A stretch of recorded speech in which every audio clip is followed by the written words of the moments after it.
The year is 1967.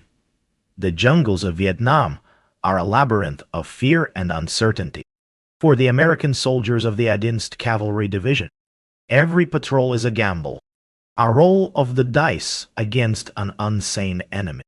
The Viet Cong are ghosts, striking with lethal precision and vanishing back into the suffocating green. Ambushes are a daily occurrence, the grim toll of casualties mounting with each passing week.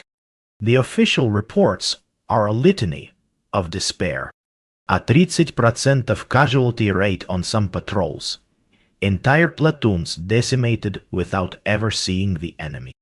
The American war machine, the most powerful in the world, is being bled dry by an invisible foe.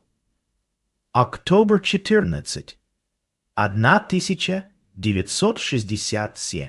A long-range reconnaissance patrol, callsign Ghost Rider, moves silently through the Bong Sun plain. They are hunting for a Viet Cong mortar team that has been terrorizing a nearby firebase. The air is thick with the scent of rain and decay. Every rustle of leaves, every snap of a twig, sends a jolt of adrenaline through the young soldiers. They are the hunters, but they are also the hunted. They are walking into a trap. The ambush is brutally efficient. Claymore mines erupt from the jungle, followed by a torrent of automatic weapons fire. The patrol is cut to pieces. Of the 12 men who went out, only 3 make it back, 2 of them wounded. The official after-action report is chillingly concise. Contact heavy, results negative. This is the grim reality of the war in Vietnam. The enemy seems to know their every move, their every plan. What the American High Command didn't know was that the key to unlocking this puzzle wasn't in a high-tech lab or a top-secret intelligence agency, but in the hands of an 18-year-old cook who had just made a terrible mistake. The war in Vietnam was a war without fronts, a war of shadows and whispers. The Viet Cong and the North Vietnamese army didn't fight like a conventional army. They were a ghost army, a phantom force that materialized from the jungle, struck with deadly force, and then vanished.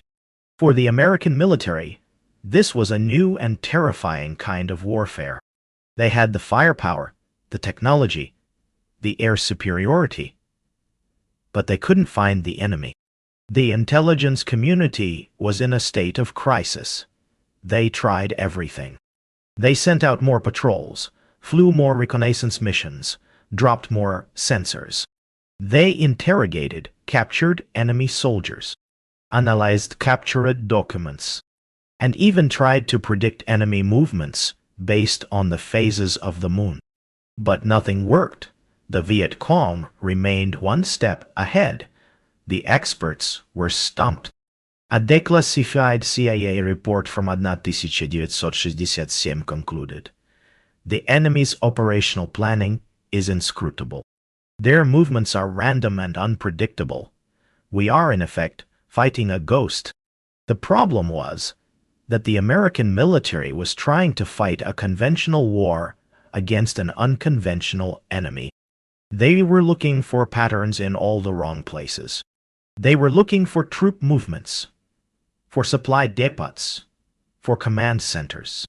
But the Viet Cong didn't have any of those things, not in the traditional sense. Their strength was their fluidity, their ability to blend in with the local population, their mastery of the terrain. The stakes were incredibly high. The war was becoming increasingly unpopular at home. The body bags kept coming back, each one a stark reminder of the human cost of this seemingly unwinnable conflict. The pressure on the military to find a solution, any solution, was immense. But the experts had run out of ideas. The ghost army of the Viet Cong continued to haunt the jungles of Vietnam, and the American soldiers continued to pay the price. Private First Class Jimmy Sully Sullivan was not a soldier, not in the way most people understood the term. He was a cook, an 18-year-old from a small town in Ohio who had been drafted and sent to Vietnam. His war was not one of firefights and ambushes, but of peeling potatoes and scrubbing pots. He was, by all accounts, an unremarkable young man, just another face in the vast and impersonal machinery of war. He had no college degree, no special training, no ambitions of military glory. He just wanted to do his job, serve his time, and go home. Sully's world was the mess hall, a world of clattering trays, sizzling grills, and the constant, gnawing humidity of a tropical kitchen. His job was to feed the men of the Advanced Cavalry Division, the sky troopers who rode into battle on helicopters. He knew nothing of tactics or strategy, of intelligence reports or body counts. He knew about food. He knew how much of it the men ate, what they liked, what they didn't. He knew the rhythms of the mess hall, the ebb and flow of hungry soldiers. One sweltering afternoon in late October 1967, Sully made a mistake. A big one. A batch of chili, a favorite among the troops, went bad. The refrigeration unit in the back of the mess hall had failed in the night, and the meat had spoiled. Sully was mortified. He knew he was in for a chewing out from his sergeant. But his sergeant had a more immediate problem. The spoiled chili had already been sent out to several fire bases. He handed Sully a list of the units that had received the tainted food. "Find out who got it, Sullivan," he barked. "I want a report on my desk by tomorrow morning." It was a tedious, thankless task. Sully spent the rest of the day on the radio, calling the different units, tracking down the spoiled chili. As he worked, he started to notice something strange, a pattern. The units that had received the spoiled chili were all located in a specific sector of the division's area of operations. And then he saw it. A few days later, he was reading the Daily Intelligence Summary, a document he usually ignored. A patrol from one of the units that had received the bad chili had been ambushed. A coincidence, he thought. But then, a few days after that, another patrol from another unit on his list was hit, and then another. It wasn't a coincidence. It was a pattern. The Viet Cong were hitting the units that had received the spoiled food. But why? The answer, when it came to him, was so simple, so obvious, that he almost laughed. The spoiled food had to be disposed of. And in the jungle, there was only one way to dispose of something. You buried it. The Viet Cong, masters of the terrain, were watching. They were seeing the fresh dug pits, the discarded ration cans, and they knew. They knew that an American unit was nearby. It was a dinner bell for the Ghost Army. Sully's heart pounded in his chest. He knew he was onto something.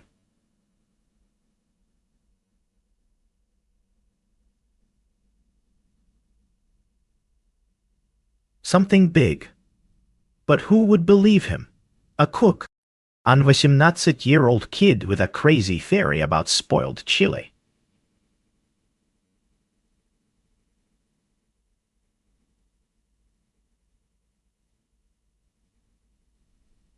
He knew he couldn't go to his sergeant. He'd be laughed out of the mess hall.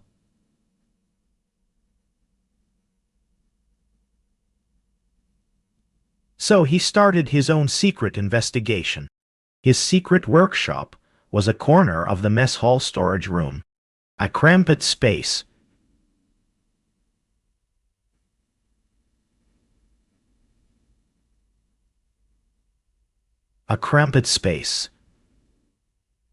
filled with sacks of flour and crates of canned goods. At night, when the other cooks were asleep, Sully would pore over logistical manifests, supply requests, and intelligence summaries. He was looking for correlations, for patterns, for anything that could confirm his theory. He created what he called his crude prototype. It was a large map of the division's area of operations, salvaged from a trash bin die. He covered it in pins and strings, a chaotic web of colors and lines. Each color represented a different type of logistical movement. Red for ammo, blue for water, green for mail, yellow for food. And on top of it all, he plotted the locations of every enemy contact, every ambush, every sniper attack. Slowly, painstakingly, a picture began to emerge from the chaos. It was all connected. The Viet Cong weren't just watching the spoiled food. They were watching everything. They knew that a surge in ammo requests meant a big operation was coming. They knew that a delivery of mail meant a unit was settling in for a few days. They were reading the American logistical tale like a book. Sully's first test of his theory came a week later. He saw a surge in water deliveries to a firebase on the western edge of the Bong Sun Plain. According to his map, that area was due for an attack.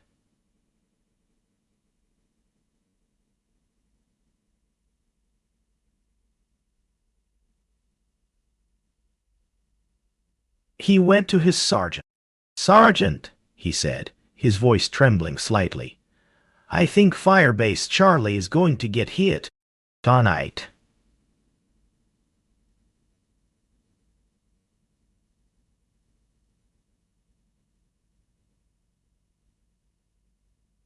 His sergeant looked at him like he was crazy. "Sullivan," he said, "get back to peeling potatoes. And if I hear one more word about your crazy map, I'm going to have you on latrine duty for a month." Sully was crushed. He had seen the pattern. He knew he was right. But he was just a cook. Who would ever listen to him? His sergeant's reaction was a stark reminder of the rigid hierarchy of the military. "That's not just crazy, Private," his sergeant had added. "It's insubordination. You're a cook, not an intelligence analyst. Stick to what you know." The dismissal was a blow, but it only strengthened Sully's resolve. He knew he was onto something. He just had to find someone who would listen. Sully refused to give up. He knew he was risking a court-martial, but he also knew that he had stumbled upon something that could save lives. He bypassed his sergeant, his company commander, and went straight to the top. He managed to get a meeting with the division's WWII, the head of intelligence, a grizzled by-the-book colonel named Davidson Ter. The meeting was a disaster. Sully, a nervous 18-year-old, stood in front of a room full of seasoned intelligence officers, men with decades of experience, and tried to explain his theory. He talked about spoiled chili, about mail deliveries, about the colors on his map. The officers stared at him with a mixture of amusement and contempt.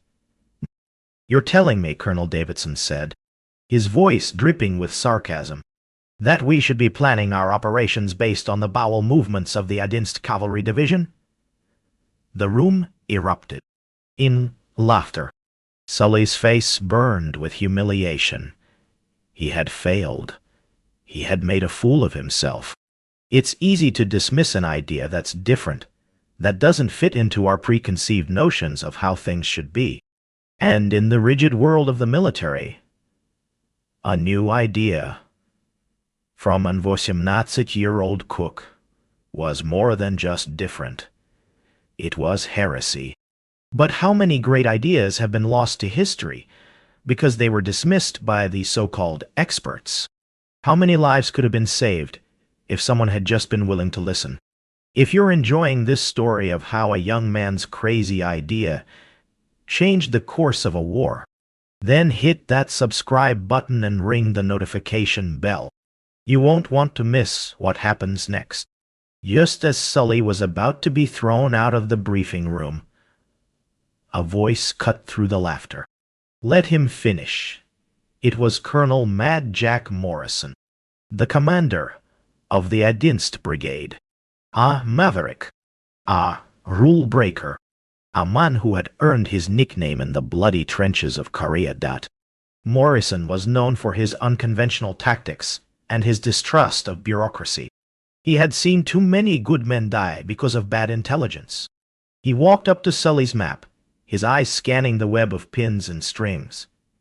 He saw what the other officers had missed.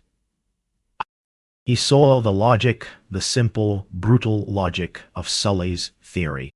"Gentlemen," Morrison said, his voice quiet but firm, "for the past 6 months, we've been chasing ghosts. This kid, this cook, is the first person who has given me something that makes sense." He turned to Sully. "Son," he said, "I'm giving you a chance to prove it. Pick a spot. Tell me where the enemy is going to be tomorrow night." The room fell silent. The fate of Sully's crazy idea and the lives of the men who would be sent on the mission rested on his shoulders. Sully's heart hammered against his ribs. This was it. His one chance. He took a deep breath and pointed to a spot on the map.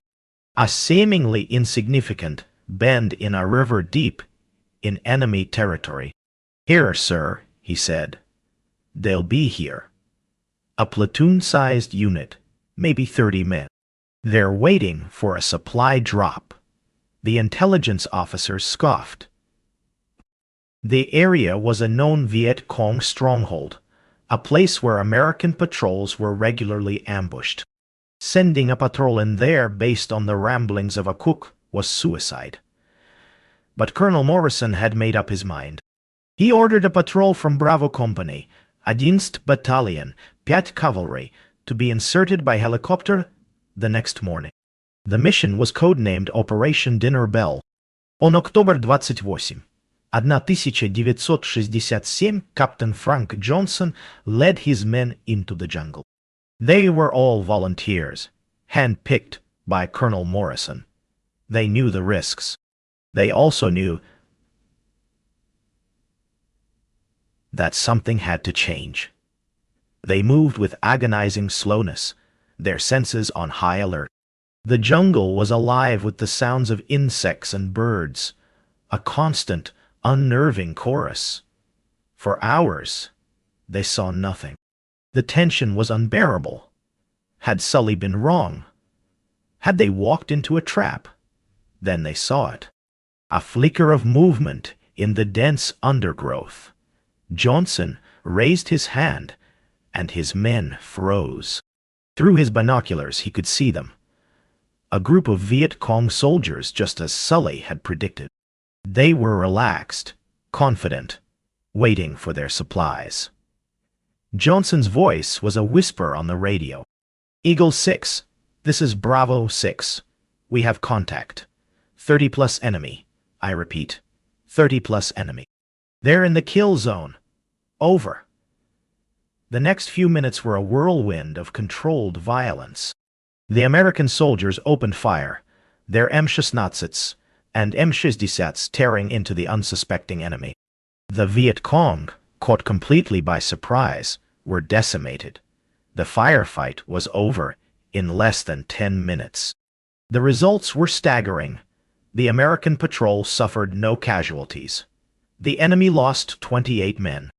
The success of Operation Dinner Bell was a turning point.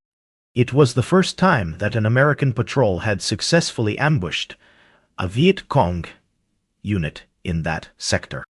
And it was all thanks to the crazy idea of an 18-year-old cook. But this was just the beginning. Sully's methods were about to be put to the ultimate test.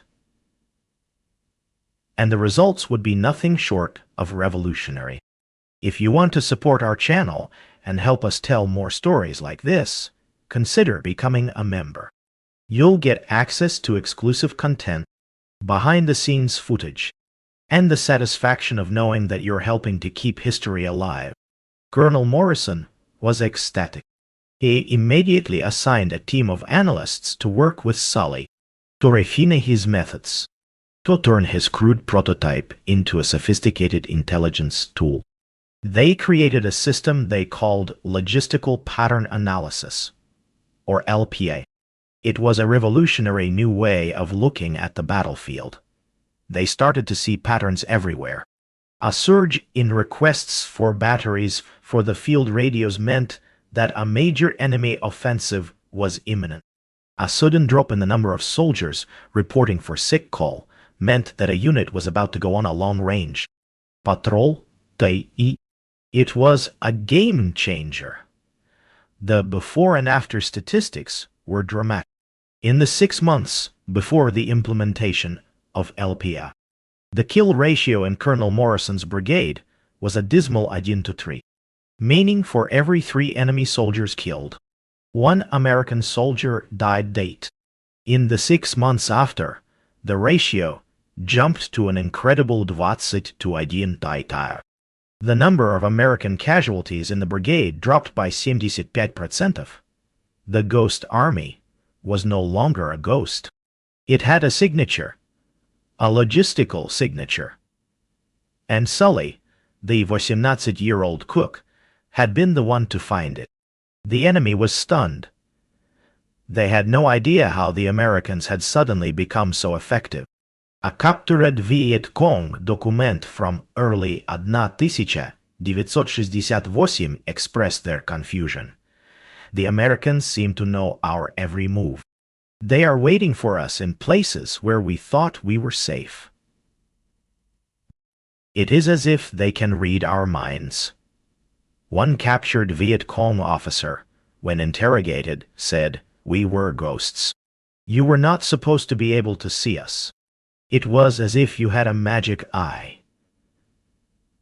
The magic eye was Sully's map, his web of pins and strings, his crazy idea that had turned the tide of the war in his small corner of Vietnam. A veteran of the 11th Cavalry Division, years later, would say, "I don't know who the kid was, the cook who came up with that system. But I know this, because of him, a lot of us came home." After the war, Sully's method of logistical pattern analysis was adopted by the entire U.S. military. It was refined, computerized, and became a cornerstone of modern intelligence analysis. It was used in every conflict since Vietnam, from the deserts of Iraq to the mountains of Afghanistan. Today, sophisticated algorithms and artificial intelligence have replaced Sully's hand-drawn map and colored pins. But the core principle remains the same. To understand your enemy, you must first understand their logistics. The humble cook's simple insight had given birth to a new and powerful field of military intelligence. The production numbers speak for themselves. Before Sully's breakthrough, the intelligence failure rate was over 80%. After the implementation of his methods, the success rate of predictive analysis jumped to over 90%. The impact was a significant reduction in casualties and a paradigm shift in military strategy. And what of Sully, the young man who had changed the course of the war? He refused all offers of promotion, of medals, of recognition. He finished his tour of duty, went back to his small town in Ohio, and became a chef. He never spoke of his time in Vietnam, of his secret workshop, of his crazy idea that had saved so many lives. He was a humble hero, a man who had seen the face of war and had wanted nothing more than to return to the quiet, ordinary life he had left behind. The story of Sully Sullivan is a powerful reminder that sometimes the most profound insights come from the most unexpected places. It's a lesson that innovation is not the exclusive domain of the experts, the academics, the generals. It can come from a cook, a mechanic, a truck driver. It can come from anyone who is willing to look at the world a little differently, to see patterns where others see only chaos. It's a lesson that is as relevant today as it was in the war-torn jungles of Vietnam.